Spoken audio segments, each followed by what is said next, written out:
The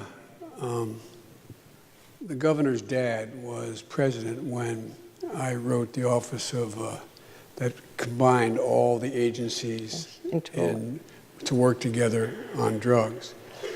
And this is a question I have for everybody. What I found was I got stuck with it because I was chairman of the Judiciary Committee, writing most of the drug legislation that occurred in that period.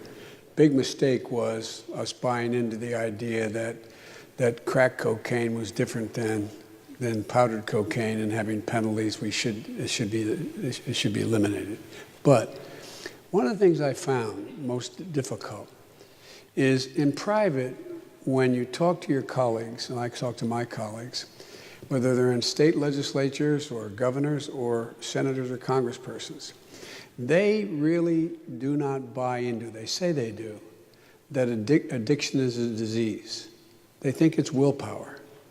One of the reasons why people are not willing to spend the money that could be, in fact, incredibly useful in reducing demand, incredibly useful, is because, well, you should just have the willpower to do that.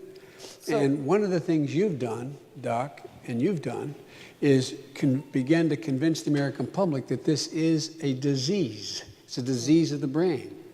And the thing that the governor talked about in terms of the brain, one of the things we did in our administration was we set up an entire initiative at NIH called the Brain Initiative to study the brain, spending $1 billion just to study the brain. We know less about how the brain functions than what's at the bottom of the ocean.